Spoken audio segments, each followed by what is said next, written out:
Pak, saya mau cerita Bapak Ibu sekalian, ini bagi pengalaman saja. Pengalaman macam-macam aneh-aneh selama 20 tahun ini jadi dokter, apalagi 15 tahun jadi dokter spesialis naturopati. Ya. Kemarin saya didatangi oleh seorang pasien ibu-ibu sakit diabetes. Tetapi yang membuat beliau datang ke klinik saya karena sudah banyak terjadi komplikasi. Salah satu komplikasi ini namanya gangren diabetik, Pak. Bapak Ibu tahu gangren diabetik itu apa? Luka, Pak, ada luka membusuk. Jadi kalau ada di luar sana ada istilah diabetes basah ya. Sebetulnya itu bukan begitu cara pembedaan diabetes. Bukan tipe basah, tipe kering, itu tidak ada di dalam medis. Ya. Jadi ibu ini datang dengan kondisi yang sudah sangat lemah, Pak. Ya. Tubuhnya lemah, pakai kursi roda, kaki sebelah kanannya membusuk. Jadi waktu datang ke klinik saya itu jari kakinya sudah mulai copot satu-satu. Telapak kakinya bolong, membusuk, jarak 3 meter sudah tercium aroma tidak sedap. Datang di depan meja saya nangis-nangis. Dok, saya sudah pasrah. Sebentar lagi kaki saya mau diamputasi. Tapi terakhir saya minta tolong sama dokter. Apakah ada cara supaya kaki saya sembuh tanpa harus diamputasi? 8 bulan terakhir ini saya menderita dok, tidak bisa tidur. Ini menjelang malam itu cekot-cekot rasa kaki saya. Kaki saya ini sudah nggak bisa, Bapak bisa bayangkan lah. Kalau kita ketusuk duri aja sakitnya kayak gimana. Nah ini lukanya menganga Pak. Ya. Padahal sudah berobat dan sakit diabetesnya sudah 10 tahun. Dan ibu ini rutin minum obat. Saya enggak pernah minum obat selama 10 tahun, tetapi kenapa dok? 1 tahun, 2 tahun terakhir ini tubuh saya semakin melemah,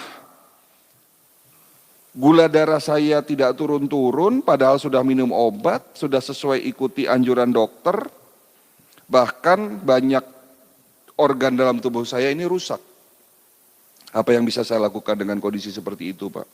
Nah inilah peran dari pengobatan holistik, kita tetap ikhtiar.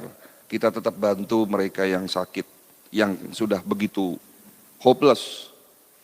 Ya.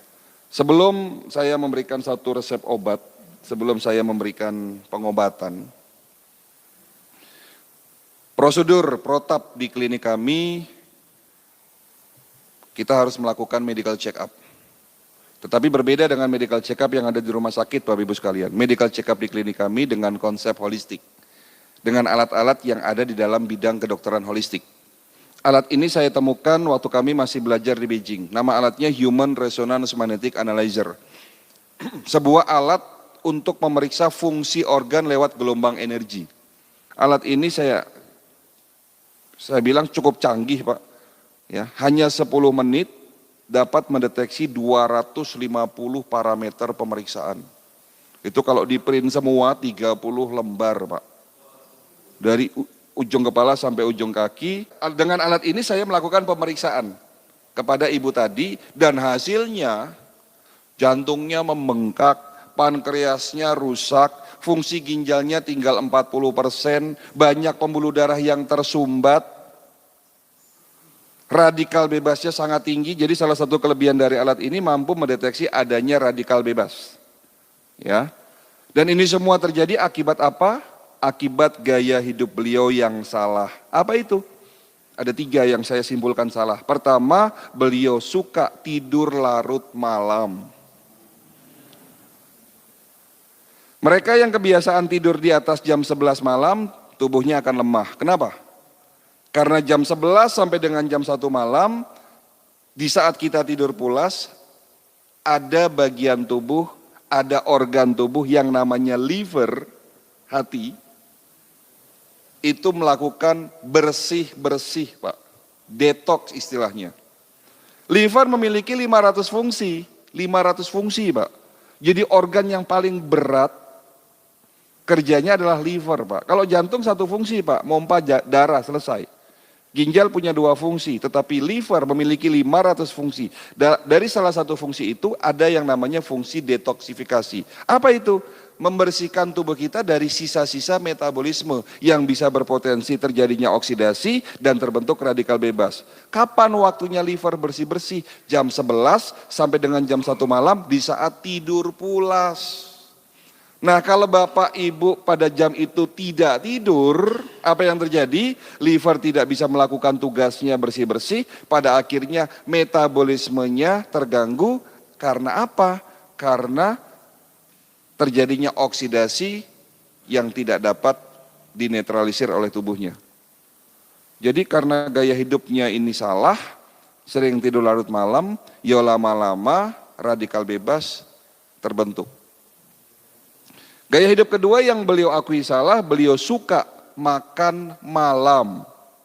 Nah, mereka yang kebiasaan makan kurang dari 4 jam sebelum tidur malam, apapun yang dimakan akan banyak menjadi sampah di dalam usus besarnya. Jika sampah terlalu banyak di dalam usus besar kita, berpotensi terjadinya oksidasi. Cerita oksidasi lagi. Dan jika oksidasi ini tidak diimbangi dengan antioksidan dan tidak dapat dinetralisir oleh tubuhnya, terbentuk yang namanya radikal bebas. Kan begitu ceritanya.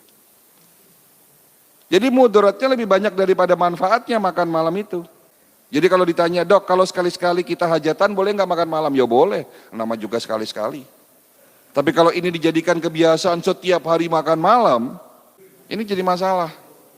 Jadi itu gaya hidup kedua yang beliau akui salah. Yang ketiga, beliau tidak suka minum air putih. Apa yang salah dengan tidak minum air putih? Hati-hati Pak. Bangun tidur kita harus minum 1 gelas air putih. Setelah sholat subuh minum segelas air putih. Karena air putih sebagai pembilas, penetralisir sampah di dalam tubuh kita.